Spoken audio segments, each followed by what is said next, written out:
ಕುಡಿಯೋ ನೀರಿಗಾಗಿ ಸಿಡಿದದ್ದ ಮಹಿಳೆಯರು ಗ್ರಾಮ ಪಂಚಾಯತಿಗೆ ಬೀಗ ಜಡಿದು ತಮ್ಮ ಆಕ್ರೋಶವನ್ನ ಹೊರಹಾಕಿದ್ದಾರೆ. ಕುಡಿಯೋ ನೀರಿಗೂ ಕೂಡ ಪರದಾಡುವಂತಹ ಪರಿಸ್ಥಿತಿ ಈಗ ಎದುರಾಗಿದೆ. ನಂಜನಗೂಡು ತಾಲೂಕಿನ ಬಿಳಿಗೆರೆ ಗ್ರಾಮಸ್ಥರಿಂದ ಪ್ರತಿಭಟನೆ. ಗ್ರಾಮ ಪಂಚಾಯತಿಗೆ ಬೀಗ ಜಡಿದು ತಮ್ಮ ಆಕ್ರೋಶವನ್ನ ಹೊರಹಾಕ್ತಿದ್ದಾರೆ. ಕುಡಿಯೋದಕ್ಕೆ ನೀರಿಲ್ಲ ಸ್ವಾಮಿ, ನೀರು ಬಿಡಿ ಅಂತ ನಂಜನಗೂಡು ತಾಲೂಕಿನ ಬಿಳಿಗೆರೆ ಗ್ರಾಮಸ್ಥರೇನಿದ್ದಾರೆ ಪ್ರತಿಭಟನೆ ಮೂಲಕ ಆಕ್ರೋಶ ಹೊರಹಾಕ್ತಾ ಇದ್ದಾರೆ. ಕಳೆದ 1 ತಿಂಗಳಿಂದ ಬಿಳಿಗೆರೆಯಲ್ಲಿ ನೀರಿಗೆ ಪರದಾಟ ಮುಂದುವರಿದಿದೆ. ಕುಡಿಯೋ ನೀರು ಪೂರೈಸುವಲ್ಲಿ ಗ್ರಾಮ ಪಂಚಾಯಿತಿ ಆಡಳಿತ ವಿಫಲವಾಗಿದೆ ಅನ್ನುವಂಥ ಆರೋಪ ಕೇಳಿಬರ್ತಾ ಇದೆ.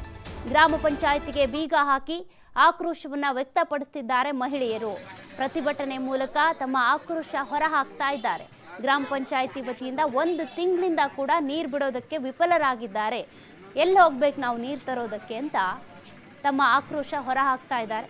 ಈಗಾಗಲೇ ದೃಶ್ಯಗಳಲ್ಲಿ ನೋಡ್ತಿದ್ದೀರಾ ಯಾವ ರೀತಿ ಗ್ರಾಮ ಪಂಚಾಯತಿಗೆ ಬೀಗ ಜಡಿದು ಮಹಿಳೆಯರಲ್ಲಿ ನಿಂತ್ಕೊಂಡಿದ್ದಾರೆ ಅಂತ. ಹಾಗಾದ್ರೆ ನೀರು ಪೂರೈಸೋದ್ರಲ್ಲಿ ಯಾಕೆ ವಿಫಲವಾಗಿದೆ ಗ್ರಾಮ ಪಂಚಾಯತಿ ಆಡಳಿತ?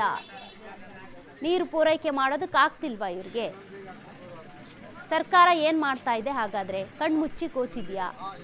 ಮೈಸೂರು CM ಸಿದ್ದರಾಮಯ್ಯನವರ ಸ್ವಕ್ಷೇತ್ರ, ಅಲ್ಲಿ ಕಂಡು ಬಂದಿರುವಂಥ ಸಮಸ್ಯೆ ಇದು. ಬಿಳಿಗೆರೆಯಲ್ಲಿ ನೀರಿಗೆ ಪರದಾಟ.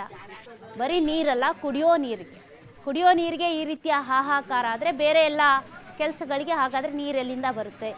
ಕುಡಿಯೋ ನೀರಿಗೆ ಪರದಾಟವನ್ನು ನಡೆಸ್ತಿದ್ದಾರೆ ಮಹಿಳೆಯರು, ಆಕ್ರೋಶವನ್ನು ಹೊರಹಾಕ್ತಾ ಇದ್ದಾರೆ.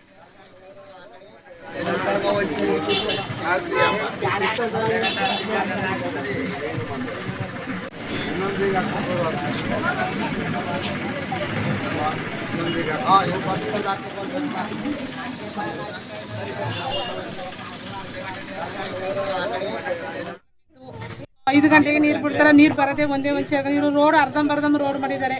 ಬಿದ್ದು ಜನ ವಯಸ್ಸಾದವರು ಮಕ್ಕಳು ಮರಿ ಬಿದ್ದು ಆಸ್ಪತ್ರೆಗೆಲ್ಲ ಹೋಗಿ ಎಲ್ಲ ಇದು ಮಾಡಿದ್ವಿ ಎಲ್ಲ. ಈಗ ನೀರು ಎಷ್ಟು ದಿನದಿಂದ ಬಂದಿಲ್ಲ? ನೀರು ನಮಗೆ ಇನ್ನು 2 ವರ್ಷನೂ ಆಯ್ತು. ಅದು ಪೈಪ್ ಹಾಕಿ 2 ವರ್ಷದಿಂದ ಬಂದು ಹಾಕ್ಬಿಟ್ಟು ಅರ್ಧ ಹಾಕೋದು ಅರ್ಧ ಬಿಡೋದು. ದಿನ ನಾವು ಅಧ್ಯಕ್ಷರಿಗೆ ಹೇಳ್ತಾ ಇದೀವಿ, ಅವರು ಹಾಕ್ತೀವಿ ಹೇಳ್ತೀವಿ ಪಂಚಾಯತಿಯಿಂದ ಏನು ರೆಸ್ಪೆಕ್ಟ್ ಬರ್ತಾನೆ ಇಲ್ವಲ್ಲ. ಕುಡಿಯೋ ನೀರು ಎಷ್ಟು ದಿನದಿಂದ? ಕುಡಿಯೋ ನೀರೇ ಬರ್ತಿಲ್ಲ, ಒಂದ್ ಚೇರ್ಗ ಮೇಲೆ ನೀರೇ ಬರಲ್ಲ ನಮ್ಗೆ. ಅದು 5 ಗಂಟೆಗೆ ನೀರು ಬಿಡ್ತಾರ. ವಯಸ್ಸಾದವ್ರು ಎದ್ದೊಳಕದ್ದ, ನಮ್ಮಂತವ್ರು ಎದ್ದು ಹುಡುಗರಿಗೆ ತಿಂಡಿ ಮಾಡ್ಬೇಕ, ನೀರ್ನೇ ಹಿಡ್ಕೊಳ್ಳೋ